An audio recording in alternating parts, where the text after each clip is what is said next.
la population, les enfants, dans les différents domaines éducatifs, sanitaires, eau, routes, accessibilité et les habitants ici et aide économique. C'est notre travail, d'où notre mission aujourd'hui avec les journalistes et avec Madame Trier-Weller, qui est une de nos marraines de Secours populaire français, pour essayer d'alerter l'opinion publique française, de continuer à nous donner les moyens. Nous, on a été avant le tremblement de terre et on a pris les décisions de rester après le tremblement de terre pour continuer avec les habitants, avec les autorités, afin de travailler main dans la main pour aider à la réalisation et à la réussite de nos projets. Là, vous avez vu la hausse qu'on a fait par rapport aux écoles. Et là, on fait aussi la même chose par rapport aux habitants de ce quartier-là en parlant de réservoir d'eau, de la station de filtre d'eau et après un bâtiment qui va abriter un dispensaire et aussi un centre communautaire ici dans cette place. Donc, on travaille en collaboration avec le ministère de la Santé pour nous aider pour le dispensaire et avec le ministère qui sont chargés aussi pour le contrôle de l'eau.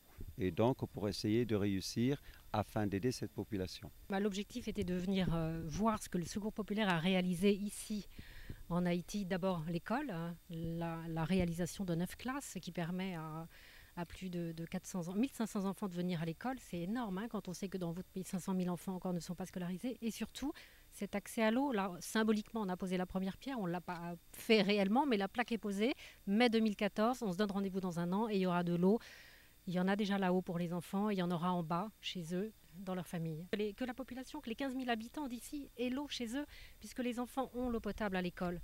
Quand ils retournent chez eux, dans leur famille, ils n'ont pas l'eau potable. Donc c'est là qu'ils attrapent des maladies de peau, des maladies, des microbes, des bactéries, etc. Donc il faut qu'ils puissent avoir de bonnes conditions sanitaires également chez eux.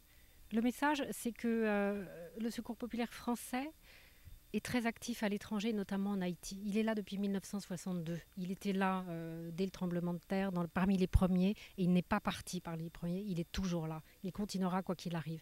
Mais pour ça, il faut que chacun y mette du sien, que chacun participe. C'est un pas vers l'avant, un pas vers le développement d'un quartier qui a besoin de soutien, d'un quartier qui a besoin d'aide pour grandir et se développer. Cette pause de prière, c'est surtout pour donner l'accès à cette population à une qualité de vie meilleure.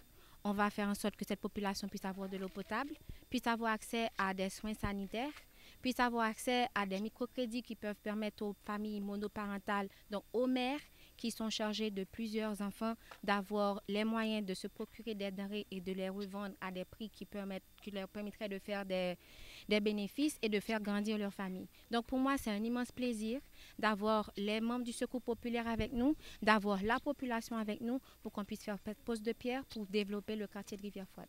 Mon message, c'est la solidarité. On est tous originaires d'un même pays. On doit tous travailler pour que ce pays se développe et tout un chacun, on peut mettre sa pierre pour grandir.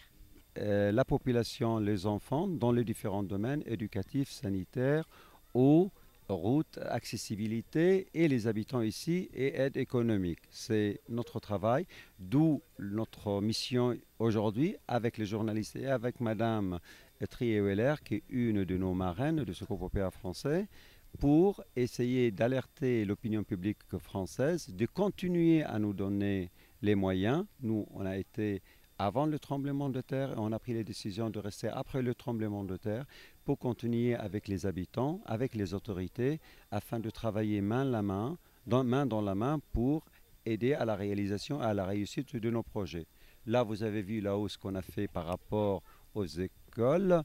Et là, on fait aussi la même chose par rapport aux habitants de ce quartier-là en parlant de réservoir d'eau, de la station de filtre d'eau et après un bâtiment qui va abriter un dispensaire et aussi un centre communautaire ici dans cette place. Donc, on travaille en collaboration avec le ministère de la Santé pour nous aider pour le dispensaire et avec le ministère qui sont chargés aussi pour le contrôle de l'eau.